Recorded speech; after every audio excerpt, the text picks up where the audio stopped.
कितने लोग हैं जो भगवान नंदी के कानों में कुछ कहकर आते हैं? बोले हो कभी? सीधे बोल देते हो क्या जाकर?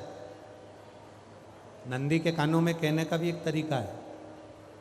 आप लोगों को मालूम होगा वो तरीका? नहीं मालूम?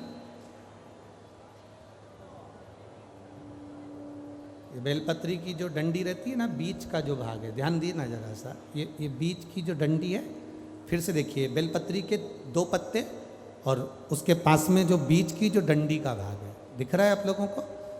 ये 2 डंडी, ये बीच की 2 पत्ती और उसके बीच में जो 2 डंडी का भाग होता है।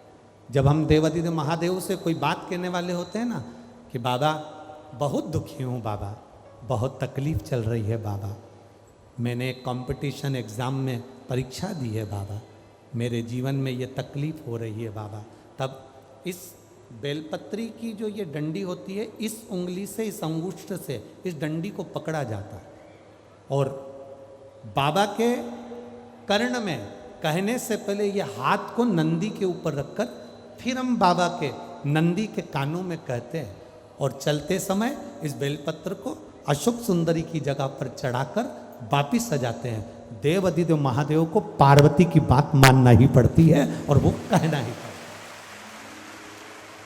ये बेलपत्र की महत्व है।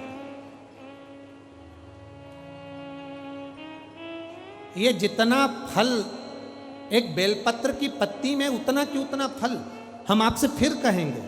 कभी मौका मिल जाए जिंदगी में, कभी तुम्हारे जीवन में अगर मौका मिले और कहीं बेलपत्री का वृक्ष मिल जाए जिसकी छांव तुम्हारे ऊपर पड़ रही हो, तुम्हारे ऊपर अगर बेलपत्री की छांव पड़ रही हो, उसके नीचे बैठकर कभी मौका मिले, एक बेलपत्री का पत्ता मात्र रखकर आप शिव जी का नाम लेकर जल भी अगर समर्पित कर रहे हो ना, तो वो 12 ज्योतिर्लिंग को जल चढ़ाने के बराबर फल प्रदान कर। एक बेलपत्री का पत्ता, एक बेलपत्री का वृक्ष, एक बेलपत्री के वृक्ष की छांव हमारे जीवन को कृतार्थ कर देती है, धन्य कर देती है, कृतार्थ। एक पत्र आया है, देखिए।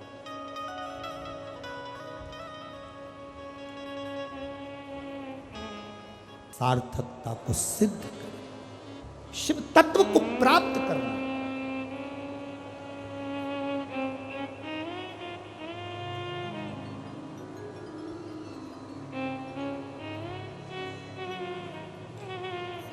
बेलपत्री जब देवादिदेव महादेव को चढ़ाने के लिए, अपने नंदी के कानों में कहने के लिए जाएं तो भाव से सुयशा ने कहा कि मैं नंदी से विवाह कर लूंगी, पर मेरा स्थान कहाँ है? भगवान कहते कर्ण। जब हम कहते हैं, सुयशा सुन के पार्वती जी से कहती हैं, नंदी पार्वती और देवादिदेव महादेव को रोज जब शाम के समय भ्रमण पर ले जाते हैं, तब बाबा उस स्थान पर नंदी रोक देते हैं जिस जीव का शिव जी से कल्याण कराना।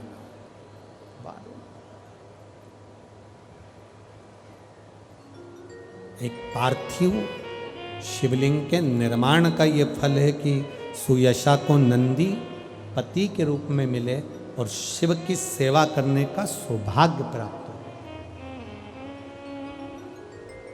भगवान शंकर की सेवा करने का सौभाग्य मिले। आगे वर्णन आया है, भगवान देवादिदेव महादेव का पावन चरित्र कहता, जैसे सुयशा ने देवादिदेव महादेव के चरणारविंद को पाने के लिए नंदी को प्राप्त किया।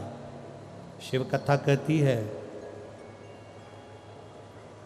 दुनिया वालों को नहीं, दुनिया वालों को प्रसन्न मत करो, ये दुनिया वाले कभी प्रसन्न नहीं होंगे।